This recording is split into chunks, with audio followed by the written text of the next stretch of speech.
이해할 수가 없습니다. 정말로 이해가 안 됩니다. 우리 어머니가 며느리에게 돈을 주면서까지 명절 음식을 만들게 하는 이 상황이 도대체 무엇이 잘못된 건지 모르겠습니다. 민수야, 올해 추석에도 우리 집에서 제사 지낼 거야. 어머니의 전화를 받은 건 추석을 한 달 앞둔 어느 목요일 저녁이었다.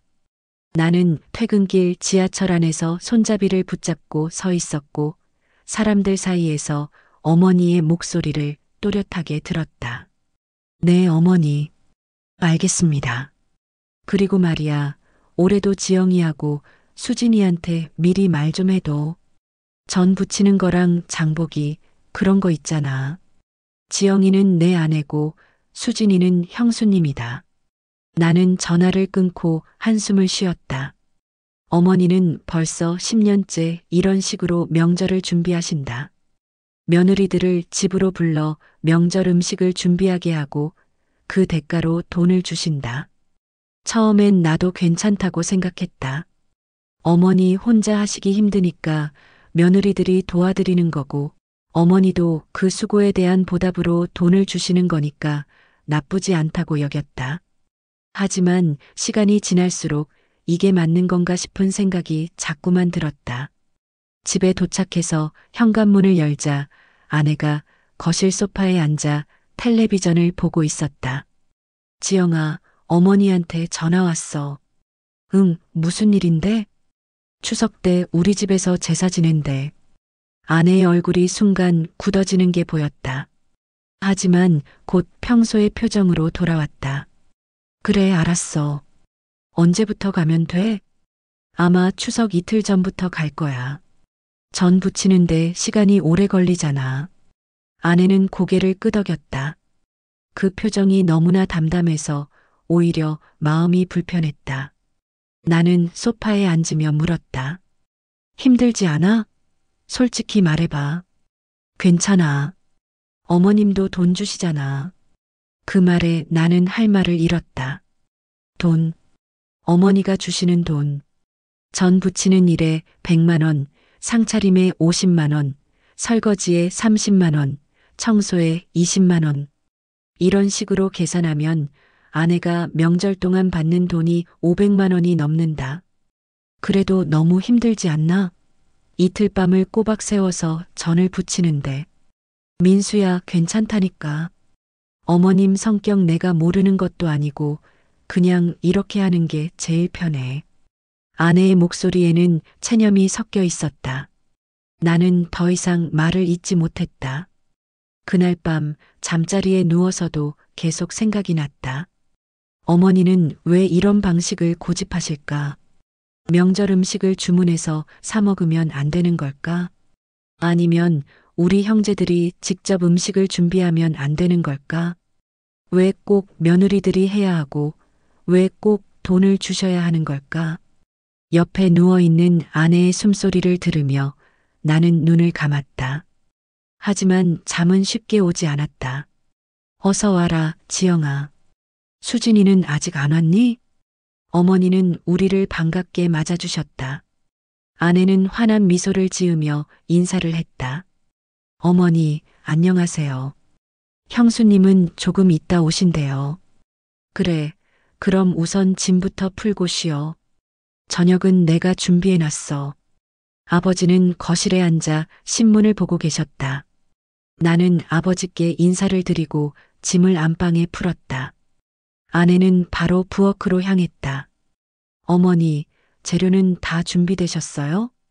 응, 어제 시장에 가서 다 사왔어. 전 부칠 생선이랑 고기, 야채 다 냉장고에 있으니까 확인해봐. 나는 부엌 문 앞에 서서 두 사람의 대화를 지켜봤다. 어머니와 아내는 자연스럽게 명절 준비 이야기를 나눴다. 언뜻 보면 사이좋은 시어머니와 며느리 같았다. 하지만 나는 알고 있었다. 이 관계가 얼마나 복잡한 감정들로 얽혀 있는지. 저녁을 먹고 나서 형이 형수님과 함께 도착했다. 우리 네 명은 거실에 모여 앉아 차를 마셨다.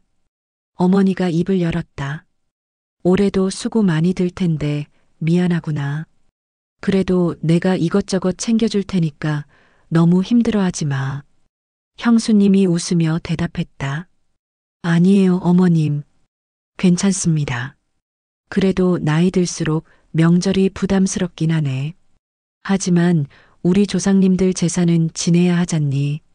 큰 집에서 대를 이어서 지내는 게 당연한 거고. 어머니의 말에 아버지가 고개를 끄덕였다. 그렇지. 우리 집안 대대로 이어온 전통이니까. 나는 찻잔을 들고 있다가 조심스럽게 물었다. 어머니, 요즘은 명절 음식을 주문해서 먹는 집도 많던데 우리도 그렇게 하면 어떨까요? 순간 거실에 침묵이 흘렀다. 어머니의 표정이 굳어지는 게 보였다. 민수야, 무슨 소리야? 제사 음식을 사서 올리면 조상님들이 드시겠니? 하지만 요즘 시대가 많이 바뀌어서 시대가 바뀌어도 예의는 지켜야지. 그리고 지영이랑 수진이가 수고한 만큼 내가 다 보답할 거니까 걱정하지 마. 어머니의 목소리에는 단호함이 묻어났다. 나는 더 이상 말을 잇지 못하고 입을 다물었다. 형이 옆에서 작은 목소리로 말했다. 민수야, 어머니 뜻이 그러시니까 우리가 따라야지. 나는 찻잔을 내려놓고 자리에서 일어났다. 답답한 마음에 밖으로 나가고 싶었다. 잠깐 바람 좀 쏘고 올게요. 밖으로 나가자 차가운 공기가 얼굴을 스쳤다. 나는 집 앞 골목을 천천히 걸었다. 가로등 불빛 아래서 나는 멈춰섰다. 왜 이렇게 답답할까? 어머니는 분명 며느리들에게 돈을 주신다. 적지 않은 돈이다. 하지만 그게 정말 옳은 일일까? 며느리들이 이틀 밤을 꼬박 세워가며 전을 부치는 게 돈으로 보상받을 수 있는 일일까? 나는 주머니에서 담배를 꺼냈다. 평소에는 담배를 거의 피우지 않지만 오늘은 한 대 피우고 싶었다. 담배 연기를 내뿜으며 나는 하늘을 올려다봤다. 별이 보이지 않았다. 도시의 불빛 때문에 밤하늘은 흐릿했다. 나는 담배를 다 피우고 집으로 돌아왔다. 자, 이제 시작해볼까? 어머니의 말과 함께 긴 밤이 시작됐다. 아내와 형수님은 부엌에서 앞치마를 두르고 재료를 손질하기 시작했다. 생선을 다듬고 고기를 썰고 야채를 씻었다. 나와 형은 거실에서 텔레비전을 봤다. 하지만 제대로 보이지 않았다. 부엌에서 들려오는 소리에 자꾸 신경이 쓰였다. 지영아, 밀가루 반죽은 너무 되직하지 않게 해야 해. 네, 어머니. 수진아, 생선은 소금물에 담가놨다가 물기를 잘 빼야 돼. 알겠습니다, 어머님. 어머니는 의자에 앉아 며느리들이 일하는 모습을 지켜보셨다. 때때로 지시를 내리고 잘못된 부분을 고쳐주셨다. 시계를 보니 밤 11시였다. 나는 부엌으로 가서 물었다. 지영아, 힘들지 않아? 괜찮아. 아직 시작도 안 했어. 아내의 이마에는 땀이 맺혀 있었다. 나는 그 모습을 보며 가슴이 답답해졌다. 뭐 도와줄 거 없어? 아니, 괜찮아. 너는 쉬어. 나는 부엌을 나와 다시 거실로 갔다. 형이 소파에 누워 졸고 있었다. 나는 형의 어깨를 흔들었다. 형, 우리도 뭐 좀 도와드려야 하는 거 아니에요? 뭘? 부엌에서 지영이랑 형수님이 일하고 계시잖아요. 형은 하품을 하며 몸을 일으켰다. 민수야, 우리가 거기 들어가면 오히려 방해돼. 어머니 방식이 있으시니까 그냥 놔둬. 하지만 너도 알잖아. 어머니는 며느리들이 하는 게 제일 마음에 드신다고. 우리가 하면 이것저것 간섭하시고 더 피곤해지셔. 형의 말이 맞았다. 어머니는 아들들이 부엌 일을 하는 걸 별로 좋아하지 않으셨다. 남자는 부엌에 들어가지 말라는 게 어머니의 지론이었다. 나는 다시 소파에 앉았다. 부엌에서는 계속 소리가 들렸다. 지글지글 전을 부치는 소리, 식칼로 무언가를 써는 소리, 물 흐르는 소리. 새벽 2시가 넘어서 나는 잠이 들었다. 그리고 아침 6시쯤 눈을 떴다. 부엌을 보니 아직도 불이 켜져 있었다. 나는 부엌으로 가봤다. 아내와 형수님은 여전히 전을 부치고 있었다. 두 사람의 얼굴에는 피곤함이 역력했다. 지영아, 응, 잤어? 조금만 더 하면 끝나. 아내의 목소리는 지쳐 있었다. 나는 아무 말도 못하고 그 자리에 서 있었다. 어머니가 부엌으로 들어오셨다. 많이 힘들지? 조금만 더 고생하면 다 끝나니까 힘내라. 네, 어머니. 참, 올해는 너희들 수고비를 좀 더 챙겨줄게. 작년보다 할 일이 많았으니까. 어머니의 말에 아내와 형수님은 고개를 끄덕였다. 나는 그 모습을 보며 복잡한 감정에 휩싸였다. 돈. 결국 돈이었다. 어머니는 돈으로 이 모든 수고를 갚으려 하신다. 그리고 아내와 형수님은 그 돈을 받는다. 하지만 이게 정말 공정한 거래일까? 이틀 밤을 꼬박 세우며 전을 부치는 일이 100만 원으로 보상될 수 있는 일일까? 추석날 아침이 밝았다. 집안은 분주했다. 제사상을 차리고 음식을 나르고 마지막 정리를 했다. 아내와 형수님은 거의 잠을 못 잤다. 하지만 두 사람은 씩씩하게 움직였다. 제사상에 음식을 올리고 그릇을 정리하고 어머니의 지시를 따랐다. 저녁 6시 제사가 시작됐다. 우리 가족은 모두 모여 절을 올렸다. 어머니와 아버지, 형과 나 그리고 아내와 형수님. 제사가 끝나고 음식을 나눠 먹었다. 친척들도 몇 분 오셔서 함께 식사를 했다. 음식이 정말 맛있네요. 올해도 정성껏 준비하셨구만. 그럼요. 우리 며느리들이 이틀 밤을 꼬박 세워서 만든 거예요. 어머니는 자랑스럽게 말씀하셨다. 친척들은 아내와 형수님을 칭찬했다. 참 효부들이네요. 요즘 같은 세상에 이렇게까지 하기 쉽지 않은데. 아내와 형수님은 웃으며 고개를 숙였다. 나는 그 모습을 보며 말할 수 없는 감정에 사로잡혔다. 자랑스러운 걸까? 아니면 미안한 걸까? 아니면 화가 나는 걸까? 내 감정이 무엇인지 정확히 알 수 없었다. 식사가 끝나고 설거지를 시작했다.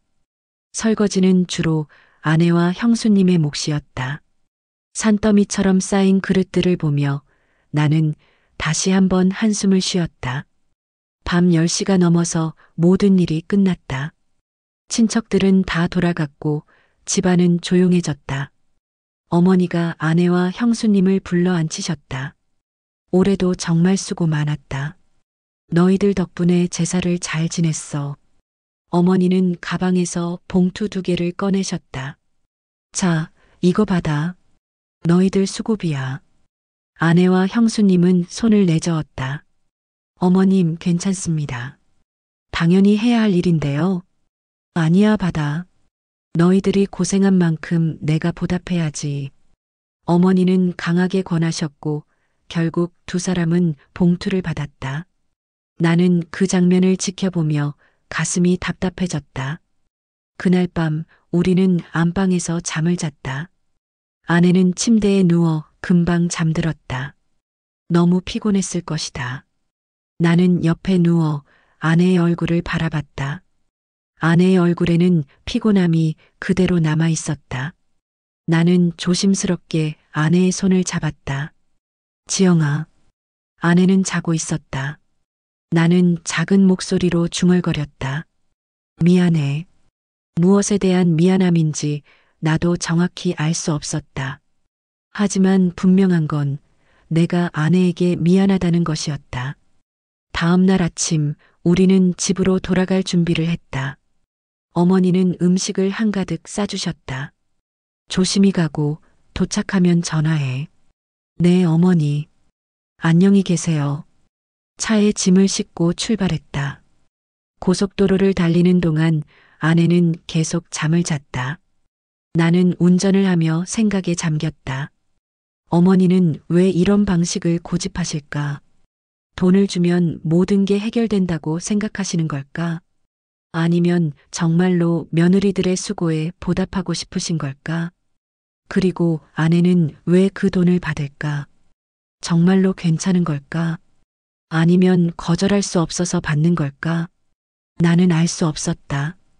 이 복잡한 관계 속에서 무엇이 옳은지 알 수 없었다. 집에 도착해서 짐을 풀었다. 아내는 소파에 앉아 한숨을 쉬었다. 정말 힘들었다. 지영아, 솔직히 물어봐도 될까? 응, 뭐. 그 돈 꼭 받아야 돼? 아내는 나를 빤히 쳐다봤다. 무슨 말이야? 어머니가 주시는 돈 말이야. 그거 안 받으면 안 돼? 아내의 표정이 굳어졌다. 민수야, 너 지금 무슨 소리 하는 거야? 아니, 그냥 돈을 받으니까 이게 일처럼 느껴지는 것 같아서. 일이잖아. 실제로 일이고. 아내의 목소리에 날카로움이 섞였다. 나는 이틀 밤을 꼬박 세워서 전을 부쳤어. 장도 보고 상도 차리고 설거지도 하고 청소도 했어. 이게 일이 아니면 뭐야? 그건 그렇지만. 그리고 어머님이 돈을 주시는 건 내 수고에 대한 보답이야. 그걸 받는 게 뭐가 잘못된 거야? 나는 할 말을 잃었다. 아내의 말이 틀리지 않았다. 아내는 분명 고생했고 어머니는 그 수고에 대한 보답으로 돈을 주셨다. 이게 뭐가 잘못된 걸까? 지영아, 나는 그냥. 너는 뭐? 내가 뭘 알아? 너는 거실에서 텔레비전이나 보다가 잤잖아. 내가 얼마나 힘들었는지 알기나 해? 아내의 목소리가 높아졌다. 나는 매년 이렇게 고생해. 추석 때마다, 설날 때마다. 근데 너는 뭐해? 옆에서 구경만 하잖아. 그러면서 이제 와서 돈 받지 말라고? 그럼 너는 나한테 뭘 해줄 건데? 나는 아무 말도 못했다. 아내의 말이 가슴에 박혔다. 나는 정말 아무것도 하지 않았다. 그저 옆에서 지켜보기만 했다. 미안해, 지영아. 내가 잘못 생각했어. 알았으니까 이제 그만해. 나 좀 쉬게. 아내는 침실로 들어가 문을 닫았다. 나는 거실에 혼자 남겨졌다. 며칠 후 나는 어머니께 전화를 드렸다. 무언가 분명히 해야 할 것 같았다. 어머니, 저 민수예요. 응, 무슨 일이야? 어머니, 여쭤볼 게 있어서요. 뭔데? 나는 심호흡을 하고 말했다. 어머니, 왜 지영이랑 형수님한테 돈을 주세요? 전화 너머로 어머니의 한숨 소리가 들렸다. 민수야, 그게 무슨 말이니? 아니, 그냥 궁금해서요. 왜 꼭 돈을 주셔야 하는지. 너희 며느리들이 고생했으니까 당연히 보답해야지. 그게 뭐가 이상해? 그럼 저한테 주시면 안 돼요? 제가 지영이한테 전달할게요. 순간 어머니의 목소리가 차갑게 식었다. 민수야, 너 지금 무슨 소리 하는 거야? 아니, 저도 집안 식구인데. 집안 식구면 당연히 명절 준비를 도와야지. 그걸 갖고 돈을 달라고 하니? 그게 아니라, 너는 아무것도 안 하잖아. 그냥 앉아서 구경만 하고. 그런데 돈은 달라고 해? 어머니의 목소리가 점점 높아졌다. 명절 음식 준비하느라 이틀 밤을 꼬박 세운 사람이 누군데? 내 아내잖아. 상 차리고 설거지하고 청소한 사람이 누군데?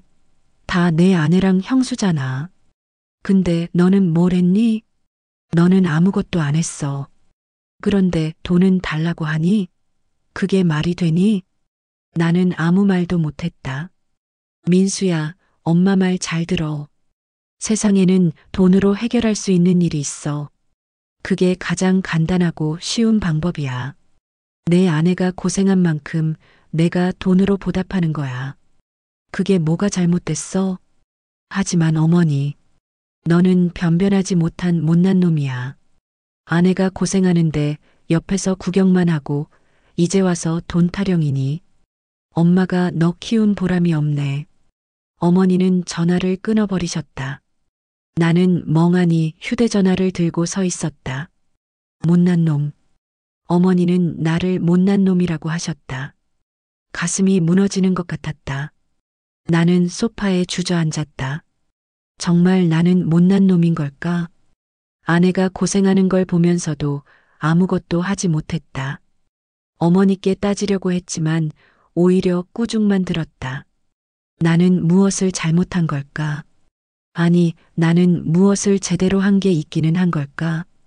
그날 저녁 형에게 전화를 걸었다. 형, 나 민수예요. 응, 무슨 일이야? 형, 오늘 어머니한테 전화했다가 혼났어요. 전화 너머로 형의 한숨 소리가 들렸다. 너 또 명절 얘기했구나. 형은 어떻게 생각해요? 어머니가 형수님한테 돈 주시는 거. 형은 잠시 침묵하다가 말했다. 민수야, 나도 처음엔 너처럼 생각했어. 뭔가 이상하다고. 돈으로 해결하는 게 맞나 싶었지. 그럼요. 이상하잖아요. 근데 말이야, 생각해봤어. 어머니 입장에서는 그게 최선인 거야. 무슨 말씀이세요?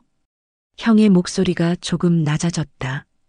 어머니는 명절 제사를 포기할 수 없어. 그건 어머니한테 정말 중요한 일이거든. 조상님께 예를 갖추는 게 어머니 인생에서 가장 중요한 가치야. 그건 저도 알아요. 그런데 어머니 혼자서는 도저히 할 수 없는 일이잖아. 나이도 드셨고 체력도 예전 같지 않으시고 그렇다고 우리 남자들이 하면 어머니 마음에 안 드시고 나는 형의 말을 듣고 있었다. 그래서 어머니가 찾은 방법이 돈을 주는 거야. 며느리들한테 일을 부탁하고 그 대가로 돈을 주는 거지. 어머니 나름대로는 공정하게 하려는 거야. 하지만 형, 그게 정말 공정한 건가요? 공정하지 않지. 당연히 공정하지 않아. 이틀 밤을 꼬박 세워서 일하는 게 100만 원으로 보상될 수 있겠어? 안 되지. 형의 목소리에 피곤함이 묻어났다. 그런데 민수야, 이게 현실이야. 어머니는 바꿀 수 없어. 아버지도 마찬가지고. 그분들 세대는 그렇게 살아왔어. 며느리가 시댁일을 하는 게 당연하다고 배웠고, 그렇게 살아왔어. 그렇다고 우리까지. 우리가 뭘 할 수 있어? 솔직히 말해봐. 내가 부엌에 들어가서 전을 부치겠다고 하면 어머니가 허락하시겠어?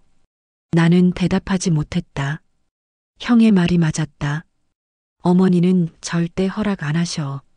남자가 부엌일 하는 거 싫어하시잖아. 그러니까 결국 며느리들이 할 수밖에 없는 거고 어머니는 그 미안함을 돈으로 표현하시는 거야. 그럼 우리는 그냥 가만히 있어야 해요? 민수야, 나도 답답해. 매년 추석 때마다 수진이가 고생하는 거 보면 가슴이 아파. 근데 어떡해. 이게 우리가 할 수 있는 최선이야. 형의 목소리가 더욱 가라앉았다. 차라리 돈이라도 받는 게 나아. 그게 없으면 수진이는 완전히 억울하기만 할 거야. 적어도 돈을 받으니까 일한 만큼 뭔가 받았다는 느낌은 있잖아. 하지만 민수야, 내가 정말로 지영이를 위한다면 옆에서 잘해줘. 고생했다고 말해주고 마사지도 해주고 맛있는 거 사주고. 그게 내가 할 수 있는 일이야. 나는 전화를 끊고 한참을 멍하니 앉아 있었다. 형의 말이 머릿속에서 맴돌았다. 형도 나와 같은 생각이었다. 형도 답답했다. 하지만 형은 받아들였다. 이게 현실이라고, 이게 최선이라고. 나도 받아들여야 하는 걸까? 이 불편한 현실을 그냥 받아들이고 살아야 하는 걸까? 마이너스. 며칠 후 아내가 먼저 말을 꺼냈다. 민수야, 우리 얘기 좀 하자. 응, 뭐. 지난번에 내가 너한테 화낸 거 미안해. 나는 고개를 저었다. 아니야, 내가 미안해. 내가 너무 생각 없이 말했어. 아내는 소파에 앉으며 말했다. 있잖아. 나도 처음엔 어머님이 돈 주시는 게 이상했어. 솔직히 기분이 좋지 않았어. 그랬어? 응. 내가 며느리니까 당연히 해야 하는 일인데 그걸 돈으로 계산한다는 게 좀 그랬어. 마치 내가 일꾼 같은 느낌? 아내의 표정이 복잡했다. 근데 시간이 지나니까 생각이 바뀌더라. 차라리 돈이라도 받는 게 낫겠다고. 왜? 돈도 안 받고 그냥 당연히 해야 하는 일로 여겨지면 그게 더 억울할 것 같아서. 적어도 돈을 받으면 내가 일한 만큼 뭔가 받았다는 느낌이 들잖아. 아내의 말이 형이 했던 말과 똑같았다. 그리고 솔직히 말하면 그 돈이 적지 않아. 100만 원 넘게 받으면 우리 생활비에도 보탬이 되고. 지영아, 민수야, 나도 알아. 이게 이상한 거. 시댁일을 돈 받고 하는 게 정상은 아니지. 근데 이게 현실이야. 어머님은 절대 변하지 않으실 거고 우리는 그 안에서 최선을 다하는 수밖에 없어. 아내는 내 손을 잡았다. 너는 그냥 내 편이 돼줘. 내가 힘들 때 옆에 있어줘. 그것만으로도 충분해. 나는 아내의 손을 꽉 잡았다. 가슴이 뭉클했다. 지영아, 정말 미안해. 내가 아무것도 못해줘서. 아니야, 너는 충분히 잘하고 있어. 다만 이 상황을 이해해줬으면 좋겠어. 나는 아내를 안아주었다. 아내의 어깨에서 따뜻함이 느껴졌다. 그날 밤 나는 많은 생각을 했다. 이 상황이 옳지 않다는 건 분명했다. 며느리들이 명절마다 고생하고 그 대가로 돈을 받는 이 구조가 정상은 아니었다. 하지만 이게 우리가 살아가는 현실이었다. 어머니는 바꿀 수 없었고 우리는 그 안에서 최선을 다할 수밖에 없었다. 나는 아내를 더 잘 챙겨줘야겠다고 다짐했다. 명절 때 아내가 힘들어하면 옆에서 응원해주고 끝나고 나면 맛있는 것도 사주고 마사지도 해주고. 그게 내가 할 수 있는 전부였다. 명절이 끝나고 한 달쯤 지났을 때 어머니께서 갑자기 병원에 입원하셨다는 연락을 받았다. 심장에 문제가 생겼다고 했다. 나와 형은 급히 병원으로 달려갔다. 어머니는 병실 침대에 누워 계셨다. 얼굴이 많이 수척해 보였다. 어머니, 괜찮으세요? 응, 괜찮아. 그냥 나이 들어서 그런가 봐.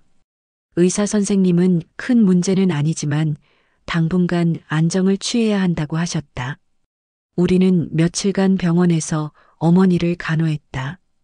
어느 날 저녁 형이 잠깐 집에 가고 나만 병실에 남았다. 어머니가 조용히 말씀하셨다. 민수야, 지난번에 엄마가 너한테 심하게 말했지? 아니에요, 어머니. 아니야, 엄마가 잘못했어. 너를 못난 놈이라고 한 거 미안하다. 어머니의 목소리가 떨렸다. 민수야, 엄마도 알아. 지영이랑 수진이한테 미안해. 매번 고생시키는 게. 어머니. 근데 엄마는 어떡해. 제사를 안 지낼 수가 없어. 우리 시부모님, 시할아버지, 할머니 다 그렇게 제사 지내오셨는데 나 때 와서 그걸 끊을 수가 없잖니. 어머니의 눈에 눈물이 고였다. 엄마도 젊었을 때 시댁에서 엄청 고생했어. 명절마다 일주일씩 시댁에 가서 일했어. 그때는 돈도 한 푼 안 주셨어. 그냥 며느리 돌이라고 하셨지. 나는 처음 듣는 이야기였다. 그래서 엄마는 생각했어. 내가 시어머니 되면 며느리들한테 똑같이 하면 안 되겠다고. 그래서 돈이라도 주는 거야. 고생한 만큼 보답하려고. 어머니. 근데 그게 오히려 이상하게 보이나 봐. 너도 그렇게 생각하고 남들도 그렇게 보고. 어머니는 손등으로 눈물을 닦았다. 민수야, 엄마는 못된 시어머니야. 며느리들을 편하게 해주지 못하고 매번 고생시키니까. 아니에요, 어머니. 그렇게 말씀하지 마세요. 아니야, 맞아. 엄마가 고집을 부리는 거야. 요즘 세상에는 다들 명절 음식 주문해서 먹고 제사도 간소하게 지내는데 나만 옛날 방식을 고집하니까 어머니의 목소리가 점점 작아졌다. 근데 민수야, 엄마는 그렇게밖에 못해. 이게 엄마가 평생 배운 거고 평생 해온 방식이야. 이제 와서 바꿀 수가 없어. 나는 어머니의 손을 잡았다. 어머니의 손은 차갑고 마른 나뭇가지처럼 느껴졌다. 어머니, 제가 이해 못해서 죄송해요. 아니야, 내 잘못이 아니야. 엄마가 시대에 뒤떨어진 거지. 우리는 한동안 말없이 앉아 있었다. 병실 창문 밖으로 저녁 노을이 보였다. 그날 나는 어머니를 이해했다. 완전히는 아니지만 조금은 이해했다. 어머니도 힘드셨다. 어머니도 갈등하고 계셨다. 하지만 어머니는 자신이 배운 방식대로, 자신이 믿는 가치대로 살아가고 계셨다. 그리고 그 과정에서 며느리들에게 미안함을 느끼셨고 그 미안함을 돈으로 표현하려 하셨던 것이다. 어머니가 퇴원하시고 일주일쯤 지났을 때 아버지께서 나를 따로 부르셨다. 민수야, 아버지가 할 말이 있다. 네, 아버지. 우리는 동네 공원 벤치에 나란히 앉았다. 아버지는 담배를 한 대 피우시며 말씀하셨다. 내 어머니가 병원에 입원했을 때 많이 생각하셨나 봐. 네.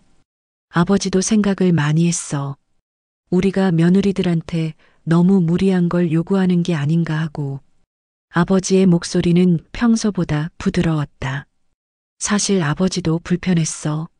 며느리들이 이틀 밤을 새워가며 일하는 거 보면 마음이 편치 않았지. 그러셨어요? 응. 근데 내 어머니 고집을 꺾을 수가 없었어. 어머니한테는 제사가 정말 중요한 일이거든. 그리고 어머니 나름대로는 며느리들한테 미안해서 돈을 주시는 거야. 아버지는 담배 연기를 길게 내뿜었다. 민수야, 아버지가 해줄 수 있는 말은 이거야. 완벽한 가족은 없어. 모두가 만족하는 방법도 없어. 우리는 그 안에서 타협하고 이해하고 참고 살아가는 거야. 내 어머니도 힘들어. 며느리들도 힘들어. 너희 아들들도 힘들어. 다들 힘든 거야. 근데 그래도 가족이니까 함께 가는 거지. 아버지는 담배를 끄고 일어섰다. 돈으로 모든 걸 해결할 수 있다고는 아버지도 생각 안 해. 근데 그게 우리가 찾은 차선책이야. 완벽하지 않지만 그나마 나은 방법이지. 아버지의 등이 예전보다 많이 굽어 보였다. 그렇게 시간이 흘러 설날이 다가왔다. 또다시 명절 준비를 해야 할 시간이었다. 어머니께서 전화를 하셨다. 민수야, 설날에도 우리 집에서 제사 지낼 거야. 네, 어머니. 지영이한테 미리 말해도. 올해는 좀 일찍 와야 할 것 같아. 전화를 끊고 나는 아내에게 말했다. 지영아, 설날에. 알아. 어머님 집에서 제사 지낸다며. 언제부터 가면 돼? 아내는 담담하게 물었다. 이틀 전부터. 알았어. 아내의 대답은 간단했다. 하지만 그 안에 담긴 무게를 나는 느낄 수 있었다. 지영아, 정말 미안해. 괜찮아. 이제 익숙해. 아내는 웃으며 말했지만 그 웃음이 쓸쓸해 보였다. 설날 이틀 전 우리는 다시 부모님 댁으로 향했다. 차 안에서 아내는 계속 창밖을 바라봤다. 무슨 생각해? 아무 생각도 안 해. 거짓말이었다. 아내는 분명 많은 생각을 하고 있었다. 하지만 나는 더 이상 묻지 않았다. 집에 도착하자 어머니가 반갑게 맞아주셨다. 형수님도 이미 와 계셨다. 왔니? 어서 들어와. 네, 어머니. 안녕하세요. 그리고 다시 시작됐다. 재료를 손질하고 전을 부치고 상을 차리는 일. 아내와 형수님은 묵묵히 일했고 어머니는 옆에서 지시를 하셨다. 나는 이번에는 조금 달랐다. 부엌 근처를 맴돌며 할 수 있는 일을 찾았다. 지영아, 물 좀 떠다 줄까? 응, 고마워. 뭐 좀 날라줄 거 있어? 저기 그릇 좀 가져다 줄래? 작은 일들이었다. 하지만 전혀 안 하는 것보다는 나았다. 어머니가 부엌에 들어오셨다. 민수야, 내가 왜 여기 있니? 나가서 쉬어. 아니에요, 어머니. 저도 도와드리고 싶어서요. 남자가 부엌에서 뭘 해? 나가 있어. 어머니는 단호하게 말씀하셨다. 하지만 나는 물러서지 않았다. 어머니, 저도 이 집 아들이잖아요. 당연히 도와드려야죠. 어머니는 잠시 나를 바라보시다가 한숨을 쉬셨다. 그래, 알았어. 그럼 저기 가서 그릇이나 닦아. 나는 설거지통으로 가서 그릇을 닦기 시작했다. 옆에서 아내가 작게 웃었다. 그날 밤 우리는 모두 함께 전을 부쳤다. 나와 형도 앞치마를 두르고 부엌에 섰다. 어머니는 처음에는 뭐라고 하시다가 결국 포기하셨다. 너희들 맘대로 해라. 내가 이제 늙어서 힘도 없고 말도 안 먹히네. 하지만 어머니의 얼굴에는 미소가 번졌다. 우리 6명은 함께 부엌에서 일했다. 서툴렀지만 함께였다. 혼자가 아니었다. 전을 부치는 시간이 예년보다 짧아졌다. 6명이 함께하니 일이 빨리 끝났다. 새벽 1시쯤 어머니가 말씀하셨다. 이제 그만하고 다들 자자. 내일 아침에 마저 하면 돼. 어머니, 조금만 더 하면 끝나요. 아니야, 그만해. 너희들 다 피곤할 텐데. 어머니의 목소리에 따뜻함이 묻어났다. 우리는 부엌을 정리하고 각자 방으로 들어갔다. 침대에 누우니 아내가 말했다. 오늘 좋았어. 뭐가? 당신이 같이 일해줘서. 혼자가 아니라서. 아내의 목소리가 울먹였다. 민수야, 사실 나 매년 명절 때마다 울고 싶었어. 너무 힘들고 외로워서. 지영아. 근데 오늘은 달랐어. 당신이 옆에 있어줘서. 형이랑 같이 일해줘서. 혼자가 아니어서 힘이 났어. 나는 아내를 꼭 안아주었다. 지영아, 앞으로는 혼자 아니야. 내가 옆에 있을게. 고마워. 다음 날 아침 제사를 무사히 마쳤다. 설거지를 할 때도 우리 4명이 함께 했다. 어머니는 의자에 앉아 우리를 지켜보셨다. 너희들 보니까 마음이 놓이네. 이제 나도 안심하고 떠날 수 있겠다. 어머니, 무슨 말씀이세요? 아니야, 그냥 하는 소리야. 모든 일이 끝나고 어머니는 아내와 형수님을 불러 앉히셨다. 올해도 수고 많았다. 어머니는 봉투를 꺼내셨다. 하지만 예전과는 다른 말씀을 하셨다. 솔직히 엄마가 너희들한테 미안해. 매년 이렇게 고생시켜서. 어머님, 이 돈으로 다 보답할 수는 없겠지. 그래도 받아줘. 엄마 마음이야. 아내와 형수님은 봉투를 받았다. 그리고 어머니께 절을 올렸다. 어머님, 괜찮습니다. 저희도 이제 익숙해요. 고맙다, 정말 고마워.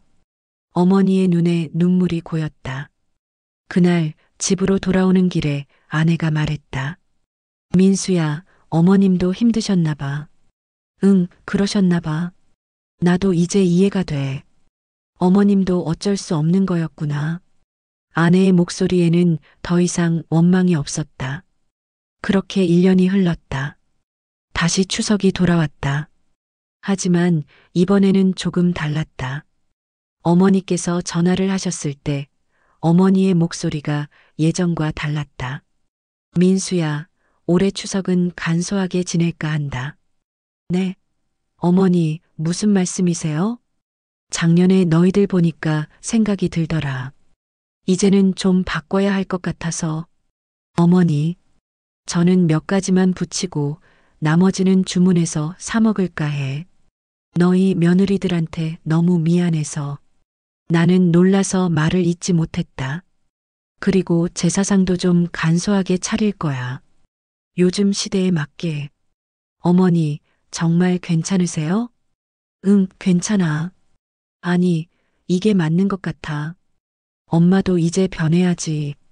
전화를 끊고 나는 아내에게 말했다. 지영아, 어머니가 올해는 간소하게 지낸대. 정말? 아내의 얼굴에 놀라움이 번졌다. 응, 전도 몇 가지만 붙이고 나머지는 주문한대. 어머님이? 정말? 응. 아내는 잠시 멍하니 있다가 조용히 말했다. 어머님도 많이 고민하셨나 봐. 그런가 봐. 그의 추석은 정말 달랐다. 우리는 하루 전에만 집에 갔고 전도 5가지만 붙였다. 나머지 음식은 어머니가 미리 주문해 두셨다. 제사상도 예전보다 간소했다. 하지만 정성은 그대로였다. 제사를 마치고 어머니가 말씀하셨다. 이렇게 해도 조상님들이 이해해 주시겠지? 아버지가 웃으며 대답하셨다. 당연하지. 조상님들도 이해하실 거야. 그날 우리는 편안한 마음으로 명절을 보냈다. 아내와 형수님의 얼굴에도 여유가 있었다. 저녁에 어머니가 아내와 형수님을 불러 앉히셨다. 올해는 일이 많지 않았으니까 이것만 받아. 어머니는 작은 봉투를 꺼내셨다. 어머님, 괜찮습니다. 아니야, 그래도 고생했으니까. 받아. 아내와 형수님은 봉투를 받았다. 예전보다 훨씬 작은 금액이었을 것이다. 하지만 두 사람의 얼굴에는 미소가 있었다. 그날 밤 침대에 누워서 아내가 말했다. 민수야, 고마워. 뭐가? 당신이 어머님한테 말씀드려줘서 당신 때문에 어머님이 생각을 바꾸신 것 같아. 나는 고개를 저었다. 아니야, 내가 한 건 아무것도 없어. 어머니 스스로 결정하신 거야. 그래도 당신이 계기를 만들어준 거잖아. 아내는 내 손을 잡았다. 있잖아, 나 이제 알 것 같아. 가족이 뭔지. 응? 가족은 완벽하지 않아.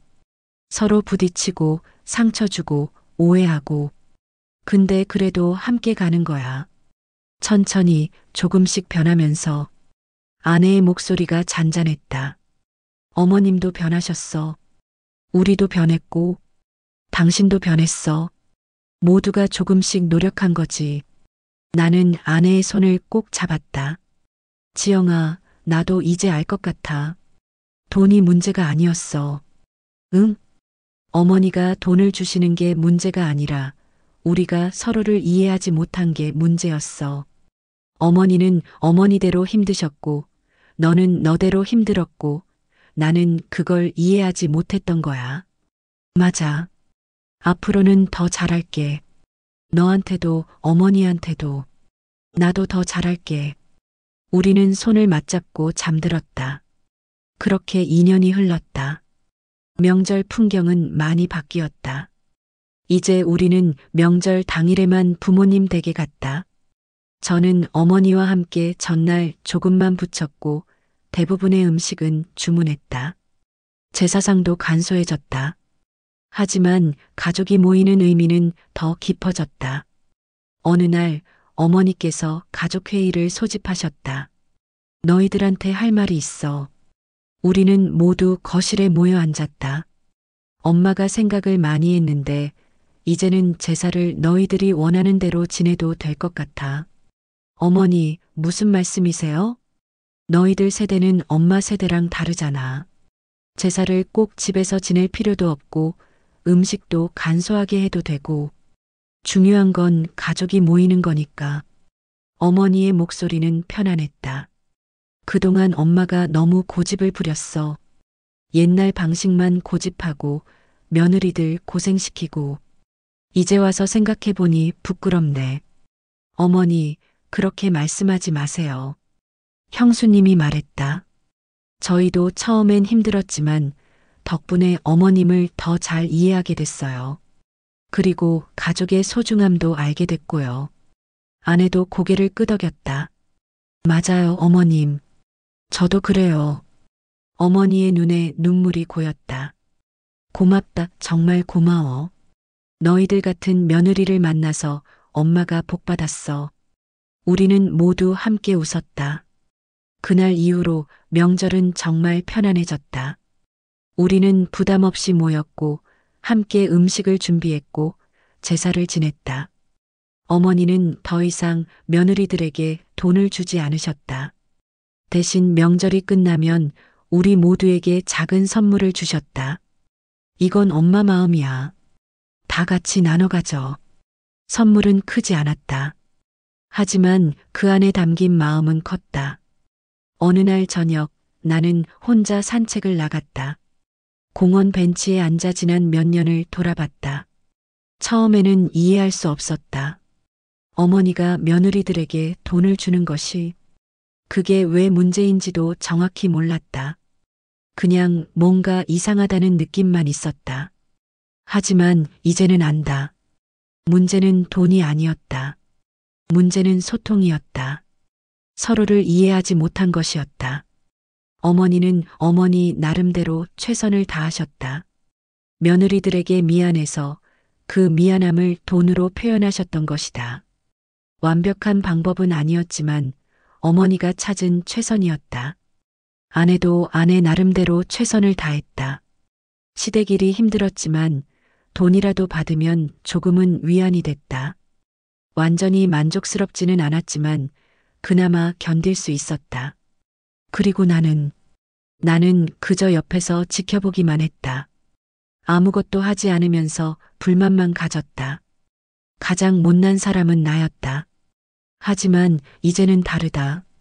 이제 나는 안다. 가족이란 완벽하지 않아도 된다는 것을, 서로 부딪히고 오해하고 상처받아도 괜찮다는 것을, 중요한 건 함께 가는 것이고 천천히 변화하는 것이고 서로를 이해하려 노력하는 것이다. 나는 벤치에서 일어나 집으로 향했다. 아내가 기다리고 있을 것이다. 집에 도착하니 아내가 저녁을 준비하고 있었다. 왔어? 응. 나는 뒤에서 아내를 안았다. 지영아, 사랑해.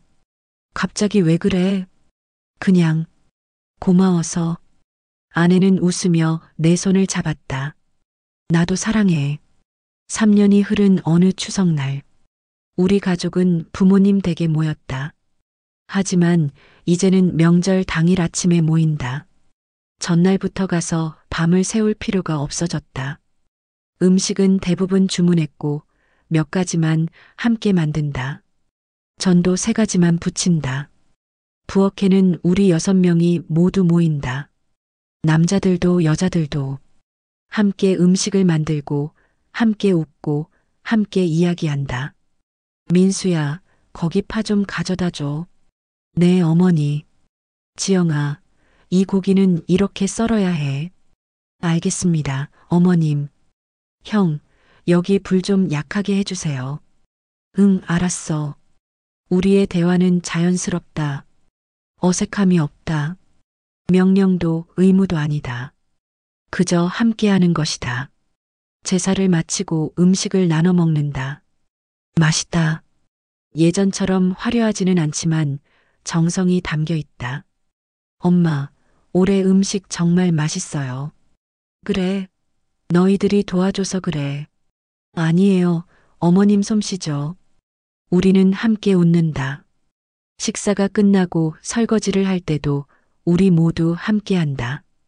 어머니도 아버지도 형도 나도 형수님도 아내도. 요즘 설거지는 빨라요. 다 같이 하니까. 그러게.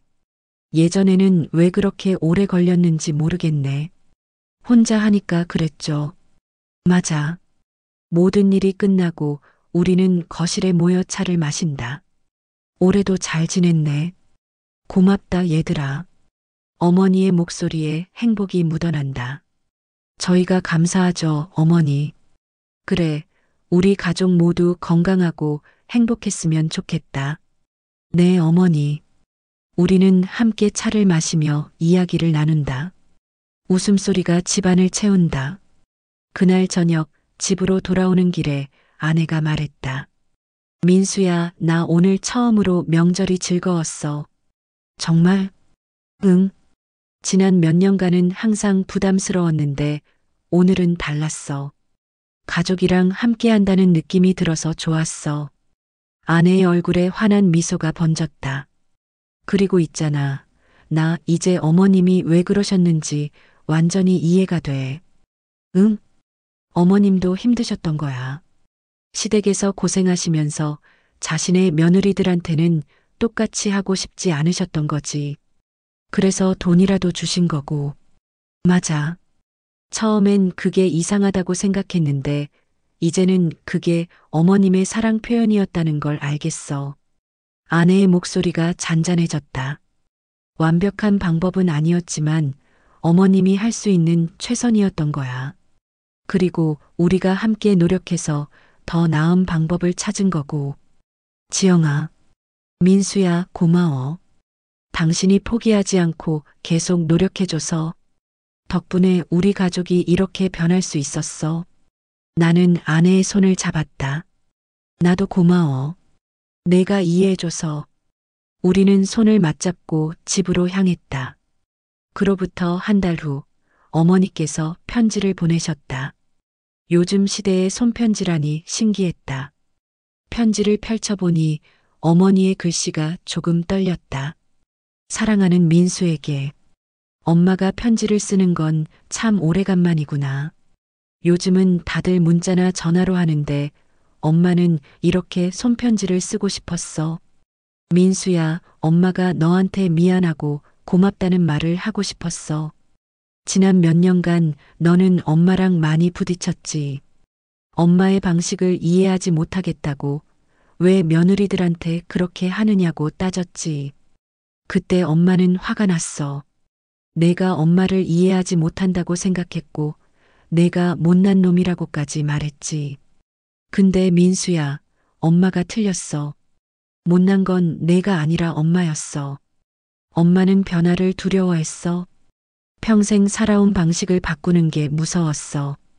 그래서 고집을 부렸고 며느리들을 힘들게 했어. 너는 그걸 보고 잘못됐다고 말해준 거야. 용기 있게 엄마한테 말해준 거지. 처음엔 이해하지 못했지만 이제는 알아. 내가 옳았어. 엄마가 변해야 했어. 그리고 엄마는 변했어. 너 덕분에. 내가 용기를 줘서 엄마도 용기를 낼 수 있었어. 이제 명절이 두렵지 않아. 오히려 즐거워. 너희들을 만나는 게 행복해. 함께 음식을 만들고, 함께 웃고, 함께 시간을 보내는 게 좋아. 돈으로 해결하려던 엄마의 방식은 잘못됐었어. 정말 중요한 건 돈이 아니라 마음이었어. 서로를 이해하고 함께하는 마음. 민수야, 엄마의 아들이 돼줘서 고마워. 엄마가 변할 수 있게 도와줘서 고마워. 그리고 지영이한테도 전해줘. 그동안 고생시켜서 미안하고 고맙다고. 좋은 며느리를 만나서 엄마가 복받았다고. 사랑한다, 우리 아들. 엄마가. 나는 편지를 읽으며 눈물이 났다. 어머니의 마음이 느껴졌다. 어머니의 변화가, 어머니의 사랑이. 나는 편지를 접어 소중히 간직했다. 그날 밤 형에게서 전화가 왔다. 민수야, 나도 엄마한테 편지 받았어. 형도요? 응. 형수한테도 보내셨대. 형의 목소리가 떨렸다. 민수야, 너 덕분이야. 내가 용기 내서 어머니한테 말씀드리지 않았으면 우리 가족은 계속 그렇게 살았을 거야. 아니에요, 형. 저는 그냥. 아니야, 내가 한 거야. 너는 옳은 일을 했어. 형은 잠시 침묵하다가 말했다. 사실 나도 오래전부터 이상하다고 생각했어. 근데 용기가 없었어. 어머니한테 말씀드릴 용기가. 형, 너는 용감했어. 어머니한테 정면으로 말씀드렸잖아. 그리고 포기하지 않고 계속 노력했어. 저도 많이 실수했어요. 어머니한테 상처도 드렸고, 그래도 포기하지 않았잖아. 그게 중요한 거야. 형의 목소리에 따뜻함이 묻어났다. 민수야, 고마워. 동생이 돼줘서. 형, 우리 앞으로도 잘 지내자. 가족이니까. 네, 형. 전화를 끊고 나는 한참을 멍하니 서 있었다. 가슴이 벅찼다. 세월은 빠르게 흘렀다. 5년이 지났다. 우리 가족은 여전히 명절마다 모인다. 하지만 이제는 정말 즐겁다. 부담도 의무도 아니다. 그저 사랑하는 가족을 만나는 시간이다. 어머니와 아버지는 많이 연로하셨다. 하지만 얼굴에는 항상 미소가 있다. 요즘 명절이 정말 좋아. 예전에는 명절만 되면 스트레스였는데 이제는 기다려져. 어머니의 말씀에 우리 모두 웃었다. 저희도 그래요, 어머니. 그래, 가족이 이렇게 모여서 함께 시간을 보내는 게 제일 좋아. 우리는 함께 음식을 만들고, 함께 제사를 지내고, 함께 웃었다. 이제는 돈 이야기가 나오지 않는다. 어머니는 더 이상 며느리들에게 돈을 주지 않으신다. 필요도 없다. 우리는 모두 자발적으로 기꺼이 함께한다. 명절이 끝나고 집으로 돌아오는 길 아내가 말했다. 민수야, 우리 잘 살고 있는 거 맞지? 응, 그런 것 같아. 가족이 있어서 행복해. 나도. 우리는 손을 맞잡고 집으로 향했다. 10년이 흘렀다. 오늘은 추석이다. 우리 가족은 여전히 모인다. 하지만 이제는 우리 집에서 모인다. 어머니와 아버지가 연로하셔서 먼 길을 오시기 힘들어졌기 때문이다. 어머니, 아버지, 어서 오세요. 그래, 왔다. 어머니와 아버지는 천천히 걸어 들어오신다. 우리는 부축해드린다. 민수야, 내 집에서 제사 지내니까 편하네. 편하시면 됐어요, 어머니. 우리는 함께 부엌에 선다. 나와 형, 아내와 형수님, 그리고 이제 우리 아이들도 함께한다. 할머니, 제가 도와드릴게요. 그래, 고맙다. 우리 딸은 올해 15살이다. 명절 음식 만드는 걸 좋아한다. 아빠, 이거 어떻게 하는 거예요? 이렇게 하는 거야.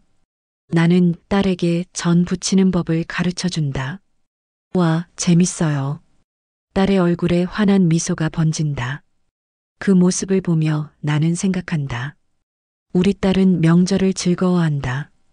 억지로 하는 일이 아니라 가족과 함께하는 즐거운 시간으로 여긴다.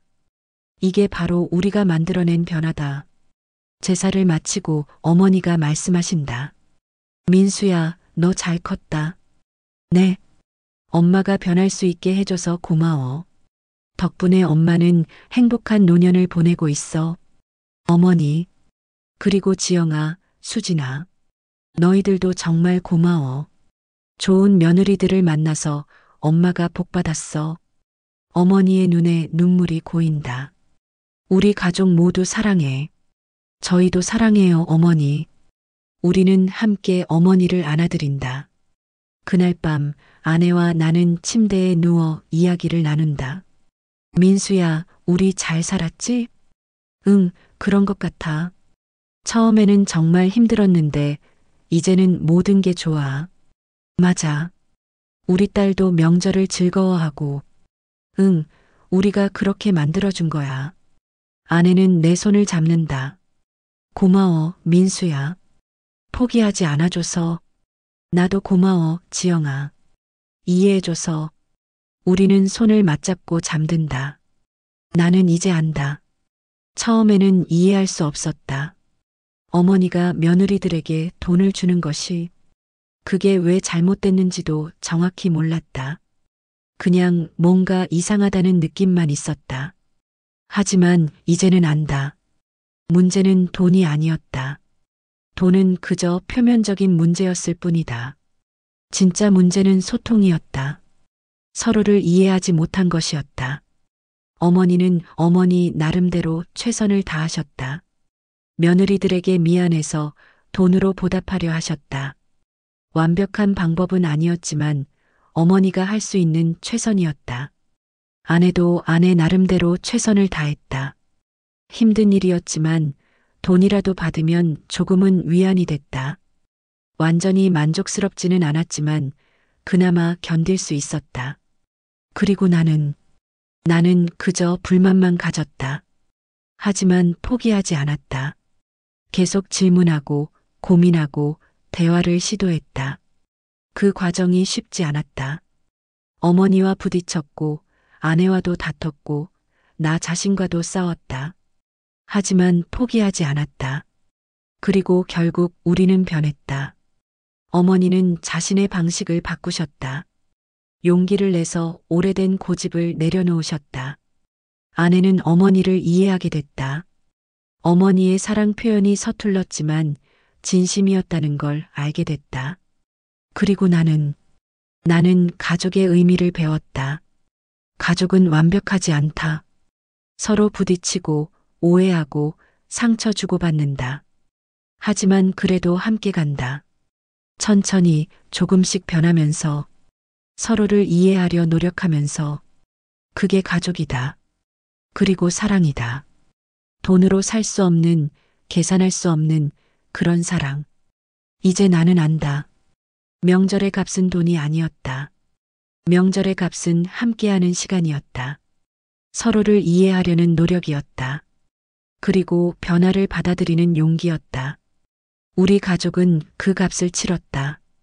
쉽지 않았지만 후회하지 않는다. 왜냐하면 우리는 이제 진짜 가족이 됐으니까. 돈으로 연결된 관계가 아니라 마음으로 연결된 가족. 그게 우리가 찾은 답이다.